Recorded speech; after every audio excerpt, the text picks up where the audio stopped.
안녕하세요. 2020년 9월 15일 화요일 아침입니다. 오늘도 하나님 아버지께서 주시는 큰 은혜가 우리와 함께 하기를 소원합니다. 기도하시겠습니다.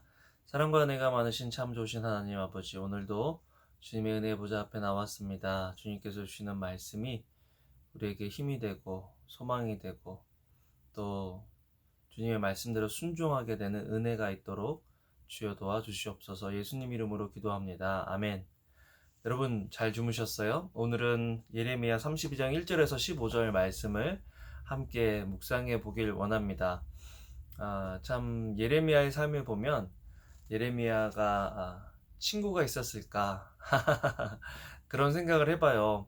정말 힘들고 어려운 시기에 더 힘들어질 거야 라고 얘기하는 것, 또 그것이 하나님의 뜻이야 라고 이야기하는 것, 그것이 너의 잘못 때문이야 라고 이야기하는 것, 정말 쉽지 않은 일이잖아요. 또 예레미야는요, 대상도 안 가려요. 왕에게도 그런 이야기를 하는 거죠. 시드기야가 당시에 이제 왕이었습니다. 그런데 예레미야를 잡아서 어, 유다 왕의 집 경호대 뜰에 잡아두었어요. 이유는 이겁니다. 유다 왕 시드기야가 그를 감옥에 가두며 말했다. 너는 왜 여호와께서 이렇게 말씀하셨다. 보라, 내가 이 성읍을 바벨론 왕의 손에 넘겨줄 것이니 그가 이곳을 차지할 것이다. 유다 왕 시드기야는 갈대아 사람들의 손에서 빠져나가지 못할 것이고 반드시 바벨론 왕의 손에 넘겨져 그와 얼굴을 맞대고 이야기하고 눈을 맞대고 볼 것이다. 그가 시드기야를 바벨론으로 잡아갈 것이고 내가 그를 돌아볼 때까지 그곳에 있을 것이다. 너희가 갈대아 사람들과 싸우더라도 너희가 그들을 이기지 못할 것이다. 여호와의 말이다. 라고 예언했냐? 왜 이 민족에 대해서, 왜 우리나라에 대해서, 왜 나에 대해서, 왕인 나에 대해서 이렇게 예언을 하느냐라고 이제 질책을 하고 또 감옥에 가두는 거죠.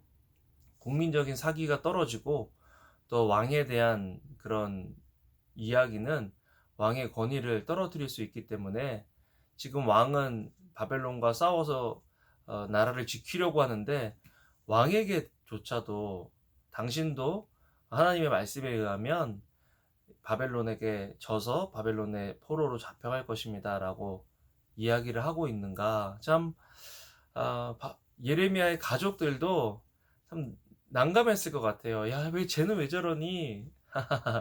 여러분, 하나님의 말씀대로 살아갈 때 어떤 상황에서는요, 미움을 받고, 따돌림을 받고, 또 싫음을, 좀 미움을 받는 그런 상황에 놓일 수 있다라는 것.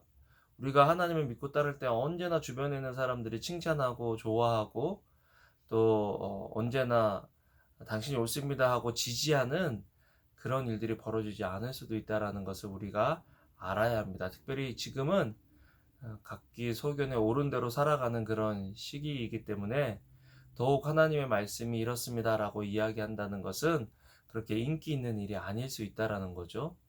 중요한 것은 이 말씀이 하나님으로부터 왔는지 아니면 내가 화가 나서 이렇게 이야기하고 있는지 우리가 한번 우리 자신을 살펴볼 필요는 있다라는 거죠.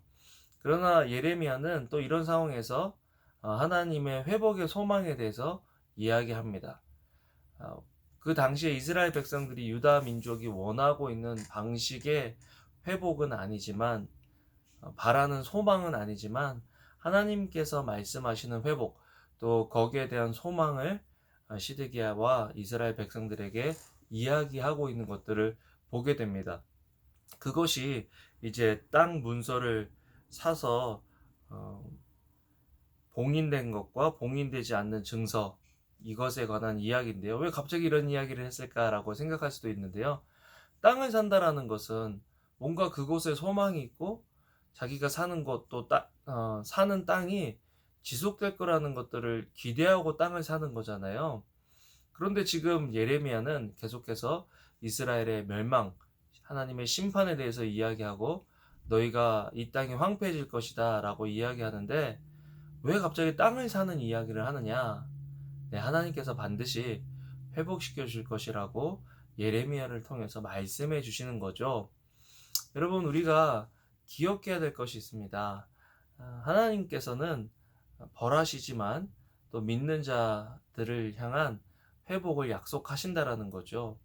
우리 삶 속에서 도저히 일어설 수 없을 것 같은 그런 실패와 또 좌절과 절망을 경험할지라도 하나님께서는 그 사랑하시는 자들에게 회복을 약속하신다라는 것입니다. 온전한 회복은 사실은 이 땅이 아니라 하나님 나라, 천국이죠. 그 천국을 바라면서 살아갈 때 우리 삶 속에서 일어나고 있는 힘든 것과 어려운 고난도 우리는 견디고 이겨낼 수 있습니다. 중요한 것은 내가 지금 하나님과 관계하고 하나님의 말씀이 우리의 삶 속에 있느냐 하는 것이죠.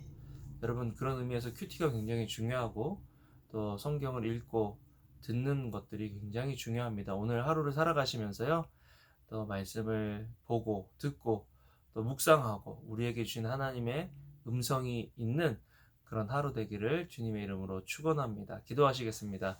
사랑과 은혜가 많으신 하나님, 말씀대로 살아간다는 것은 때로 참으로 외로운 일일 수도 있다라는 것을 보게 됩니다.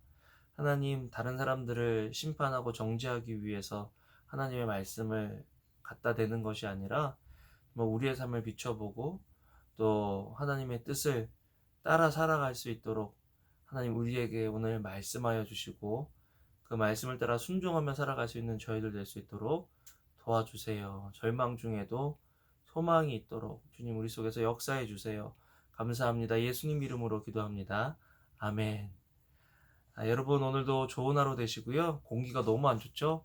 저는 계속해서 이제 비를 내려달라고 기도하고 있습니다. 여러분도 하나님께서 비를 내려주셔서 또 공기가 좋아지도록, 산불이 꺼지도록 위해서 기도해 주시고, 또 산불 진화를 위해서 수고하시는 분들을 위해서 계속 기도해 주시면 좋겠습니다. 여러분 감사합니다. 오늘도 좋은 하루 되세요.